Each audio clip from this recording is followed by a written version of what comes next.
नमस्कार दोस्तों, आप देख रहे हैं मौर्य एक शासक परिवार यूट्यूब चैनल पर मौर्य साम्राज्य राजतंत्र।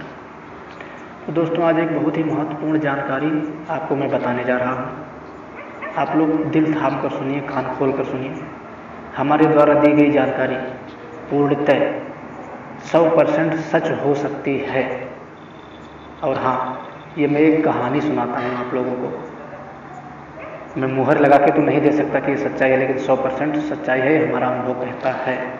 आप लोग अपने कसौटी पे कसिए और विचार विमर्श कीजिए। हाँ, कुछ लोग कहते हैं कि समाज को गुमराह किया जा रहा है या समाज को बरगलाया जा रहा है। दरअसल मैं आपको बताना चाहूँगा कि कुछ तथाकथित संस्था और संगठन और पार्टी मौर्य समाज के ही चल रहे हैं, जो विदेशी स्टेटों से पैसा लेकर के भारतीय संस्कृति, भारतीय धरोहर और भारतीय सभ्यता को बेचने का काम कर रहे हैं। और उस सभ्यता को बचाने के लिए हमारी संस्था विश्व मौर्य परिषद सीना तान के खड़ी है। भारतीय संस्कृति, भारतीय धरोहर, भारतीय सभ्यता को बचाने के लिए और आजकल के युवाओं को जागरूक करने के लिए विश्व मौर्य परिषद एक अलौकिक नक्षत्र की तरह चमकने जा रहा है। तो यही लोगों को रास नहीं आ रहा है और लोग इस जानकारी को झूठा बताते हैं। दरअसल वही लोग झूठे हैं, क्योंकि जो जिसके पास रहता है वही वो दूसरे को देता है। अर्थात यदि वो हमें झूठा कह रहे हैं तो सीधी सी बात है, वो हो सकते हैं। मैं नहीं कह रहा हूँ झूठे हैं, यानी अगर उनके अंदर झूठ की भावना आई तो इसका मतलब वो झूठे हैं, तभी तो उनके अंदर ये भावना आई। तो हम आपसे कहना चाहते हैं कि आप लोग हमारे चैनल द्वारा या हमारी संस्था द्वारा दी गई जानकारी को ध्यान से सुनिए, विचार कीजिए, विमर्श कीजिए और गलत लोगों से बचिए, गुमराह करने वाले लोगों से बचिए। सच्चाई परेशान हो सकता है, परंतु पराजित कभी नहीं हो सकता है। और हाँ, आपको फिर मैं कह रहा हूँ, बदल कर रख देंगे मुकम्मल फिजा ज़माने की। हमें तो जिद है फिर से मौर्य में भारत बनाने की। और सबसे बड़ी बात, जितना मौर्यकालीन साम्राज्य में, राजतंत्र में जितनी बड़ी न्याय व्यवस्था थी, जितना अच्छा चिकित्सालय था, जितना अच्छे सड़कें थी, जितने अच्छे वातावरण थे, जितना मतलब बहुत ही सुंदर विद्यालय गुरुकुल चलते थे, उतना अच्छा आज का राजतंत्र नहीं है। तो मित्रों, मैं कहना चाहूँगा, सॉरी, राजतंत्र नहीं, आज का लोकतंत्र नहीं है। मित्रों, मैं कहना चाहूँगा कि आप लोग स्वयं से पूछिए कि तब का राजतंत्र अच्छा था कि आज का लोकतंत्र अच्छा है। मैं जानता हूँ कुछ लोग इस बात का विरोध करेंगे, नहीं मानेंगे, नासमझ कहेंगे, लेकिन नहीं, मैं कितना भाग्यशाली हूँ कि क्योंकि जो चाहते हैं मैं तो उनके दिलों में राज करता ही हूँ, और जो नहीं चाहते हैं मैं उनके दिमाग पर राज कर रहा हूँ। इलाका किसी का भी हो, धमाका हमारा ही होता है। और शेर का कोई घर नहीं होता, वही जहाँ जाता वही शेर हो जाता है। ये पूरी दुनिया मौर्य वंश की है और मौर्य वंश की ही रहेगी। और हाँ, गुमराह करने वाले लोगों से बचिए। आप लोग को बताना चाहूँगा कि मौर्य वंश एक वंश है, दुनिया का सबसे शक्तिशाली और ताकतवर वंश है।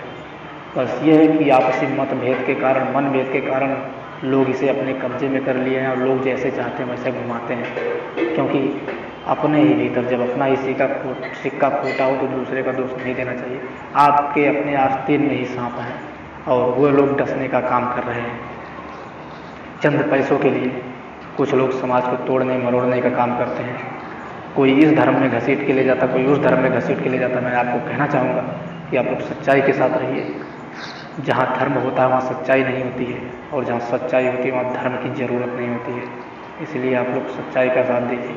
हमने मौर्य से शाक्य में कैसे परिवर्तित हुए इस बारे में बताया, इस बारे में भी लोग विरोधाभास चालू कर दिए। ऐसे नहीं, ऐसे, ऐसे नहीं, ऐसे, ऐसे नहीं, ऐसे है। कहाँ पे लिखा हुआ है? अरे हम आप लोगों से कितनी बार बताएं कि लिखा उसको जाता है जिसका कल्पना किया जाता है, जो सच्चाई होता है उसे लिखा नहीं जाता है। और कुछ इतिहासकार अपने आप को अवार्ड दिलाने के लिए, अपने आप को प्रमोट करने के लिए, जिसकी सरकार जैसे बनी उसी हिसाब से इतिहास लिख गए और मौर्य साम्राज्य के इतिहास को कई टुकड़ों में बांट दिया गया।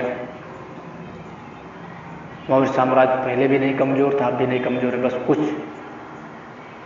तुच्छ लोगों के कारण ही कमज़ोर हो रहा है, जो अपने आस्तीन में चंद पैसों के कारण विरोधी दल से, विरोधी राजाओं से, विरोधी देशों से मिल गए हैं। मित्रों, राक्षसी कंट्री जो है, राक्षसी कंट्री मांस मुद्रा यही जो खाती हैं, जिनका ये मुख्य आहार है, जो गाय भेड़ बकरी त्यौहार मनाने के लिए काटते हैं, उन्हीं के साथ मिलकर कुछ लोग भारत को तोड़ने की साजिश कर रहे हैं। और वहाँ से मैंने सुना है, मैं पूरी 100% गारंटी के साथ नहीं कह सकता, लेकिन मैंने सुना है कि वहाँ से फंडिंग आता है भारत को तोड़ने के लिए। फंडिंग का मतलब पैसे आते हैं वहाँ से, कई लोगों से ऐसे सुना गया है। इसका तो 100% मैं मुहर नहीं लगा सकता, आते होंगे कि नहीं आते होंगे, लेकिन कई लोग का कहना है। तो साथियों, गुमराह करने वाले लोगों से बचिए और अपने ओरिजिनल इतिहास को जानिए। चंद्रगुप्त महाराज को जानिए, चंद्रगुप्त के पिता सूर्यगुप्त को जानिए, जिनका दूसरा नाम विशालगुप्त भी है। उनके पहले चंद्रवर्धन, उदयभद्र, अजातशत्रु, बिंबिसार, उसके पहले भी मगध पर मौर्यों का शासन था। अरे कुछ लोग तो ऐसा कहते हैं कि विष्णुगुप्त मौर्य नहीं थे, चाणक्य पंडित थे। अरे मूर्खों, चाणक्य पंडित नहीं, और कहा जाता है कि चाणक्य का पुत्र चाणक्य कहलाया, ये भी 100% सरस झूठा है। चाणक्य एक प्रोफेसर थे, कहने का मतलब एक शिक्षक, और वो इनको बहुत ही बुरा भला कहते थे। लेकिन विष्णुगुप्त मौर्य इतने निपुण, इतने तेजस्वी, इतने बुद्धिमान व्यक्ति थे, उन्हीं को गुरु मान लिया। उन्हीं को गुरु मानकर चाणक्य अपना नाम स्वयं रखा। लोग चाणक्य कहने लगे कि चाणक्य का शिष्य चाणक्य। मित्रों, चाणक्य शिष्य चाणक्य कहलाए। चाणक्य पंडित नहीं है। चाणक्य का अर्थात आचार्य चाणक्य विष्णुगुप्त मौर्य भारत के पूर्व प्रधानमंत्री, अखंड भारत के प्रधानमंत्री, जिनको लोग चाणक्य कहते हैं और पंडित कहते हैं, परंतु सच्चाई ये है कि वो मौर्य हैं, मौर्यवंशी हैं। और कुछ तरह तरह के वीडियो भी निकाले गए हैं मित्रों, जिसमें मौर्यवंश को शूद्र दर्शाया गया है। सच कहा गया है, कलयुग आ गया है। लगता है उन लोगों को ज़्यादा दिन रहना नहीं है धरती पर, जो मौर्यवंश के साथ खिलवाड़ कर रहे हैं। लगता है उन लोग जीवन जीकर ऊब गए हैं, उन लोग को ज़्यादा दिन हो सकता है नहीं रहना हो, और इसीलिए मौर्यवंश के साथ खिलवाड़ कर रहे हैं। मौर्यवंश के साथ खेलने वालों, सावधान हो जाओ। विश्व मौर्य परिषद आ गया है अपने मौर्य साम्राज्य राजतंत्र को बचाने। देखते हैं किसमें कितना साहस है। झूठ जीतता है या सच जीतता है। हम सच्चाई के साथ हैं और देखते हैं कितने झूठे आलाप सच्चाई के सामने टिक पाते हैं। और हाँ, तथाकथित हमारे अपने लोगों, जरा बच के रहिए,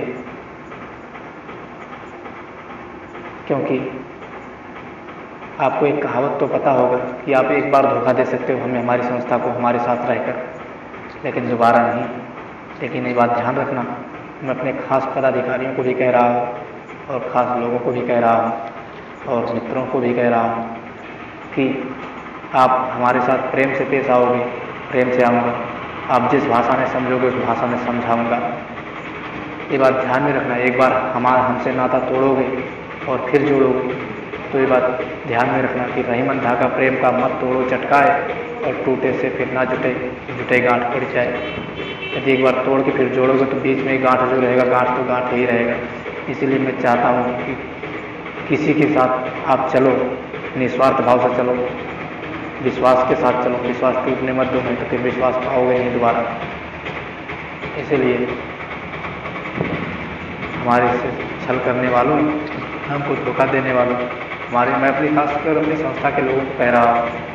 मित्रों, कई हमारी संस्था में ऐसे मुख्य पदाधिकारी हैं कि जो जिस उद्देश्य को लेकर संस्था में जुड़े थे, उस उद्देश्य से बिल्कुल भटक चुके हैं, और यदि अब भी सही रास्ते पे नहीं आएंगे, समाज को सही दिशा में नहीं ले जाएंगे।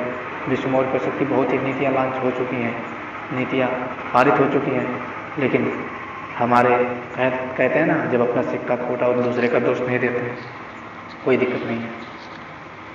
मित्रों, हम हैं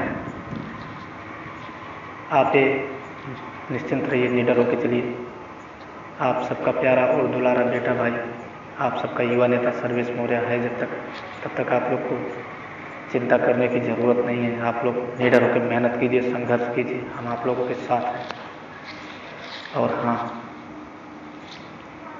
मौर्य साम्राज्य का इतिहास समझ पाना सबके बस की बात नहीं है।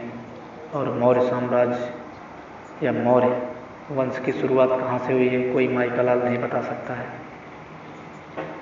लोग कहते हैं चंद्रगुप्त महाराज विश्व विजेता जो है, विश्व निर्माता जो है, विश्व शासक जो है, विश्व शासक अखंड भारत के संस्थापक चक्रवर्ती सम्राट चंद्रगुप्त मौर्य, इन्होंने अखंड यानी खंड खंड भारत को एक सूत्र में पिरोकर अखंड भारत की स्थापना की थी।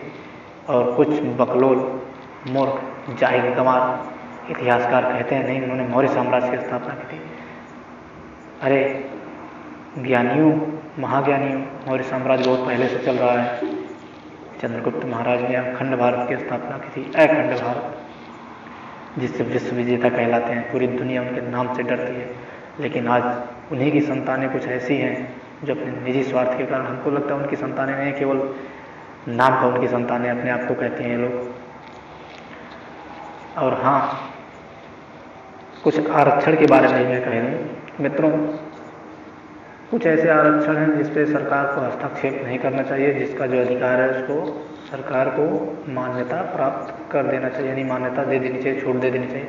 और लोगों से ये कहूँगा, खासकर ओबीसी वालों से, कि ओबीसी वालों आप 27% के लिए झगड़ा कर रहे हो, बहुत अच्छी बात है। लेकिन हमारे हिसाब से 27% के लिए झगड़ा ना करते हुए आप 100 के लिए तैयारी करो। आप 100% के में भागीदारी लो, 100% पूरा अपने अधिकार में लो। 27 के लिए अपने समाज में अपने लोगों से झगड़ा मत करो, आपस में लड़ो मत, आपस में कटो मरो मत। आप 27 के हकदार नहीं हो ओबीसी वालों, आप 100 के हकदार हो। इसीलिए आप 100 के लिए दावेदारी जताइए और हर जगह बढ़ चढ़ कर हिस्सा लीजिए। ध्यान रहे, मैं आपको एक नीति बता रहा हूँ, जिसको आपको अपने रास्ते से हटाना हो उसका नाम ही स्मरण करना छोड़ दीजिए। जिसको अपने रास्ते से हटाना हो, जिसको भूलना हो, उसको भाव देना ही बंद कर दीजिए। उसकी वैल्यू अपने आप खत्म हो जाएगी। उसका नाम ही मत लीजिए, उसके बारे में चर्चा ही मत कीजिए। जब आप उसको भाव नहीं देंगे, उसको वैल्यू नहीं देंगे, तो ऑटोमेटिक वो आ जाएगा ज़मीन पर, कितना भी ऊपर रहेगा। इसीलिए अपने दिमाग का इस्तेमाल कीजिए। किसी की कही सुनी बातों पे या किसी की लिखी हुई बातों पे, कितना भी बड़ा शिलालेख रहे, कितना भी बड़ा इतिहास का बुक रहे, किसी भरोसा मत कीजिए। अपना दिमाग का बत्ती जलाइए। अगर आप तथागत बुद्ध को मानते हैं, देखिए, ना तो बुद्धिज्म का मैं विरोध करता हूँ, ना हिंदुत्व का विरोध करता हूँ। मैं दोनों का समर्थक हूँ, दोनों का विरोधक हूँ।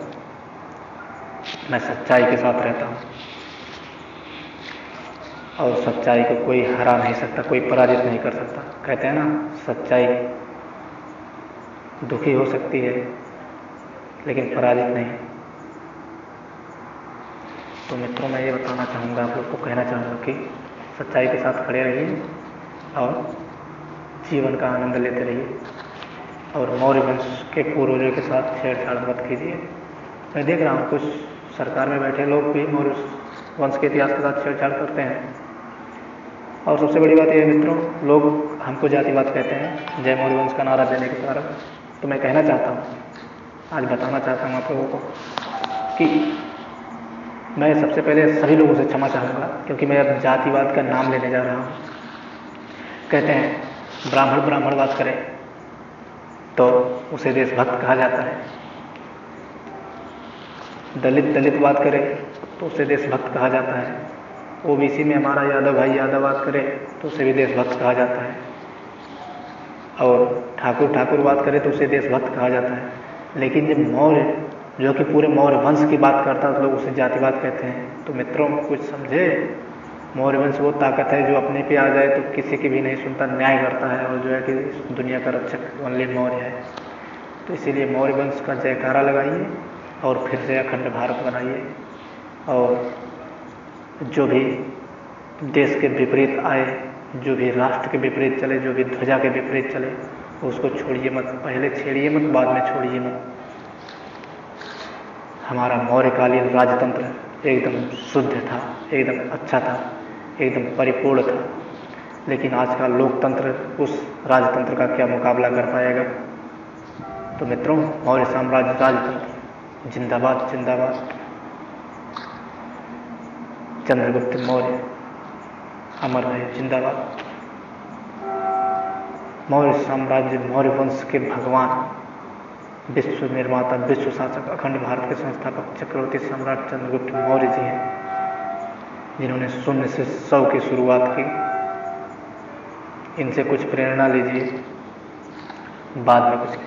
मित्रों, मैं अगले वीडियो में आपको बताऊंगा कि मौर्य समाज के लोग अपने ओरिजिनल बाप को छोड़ के दूसरे को बाप कैसे कहने लगे।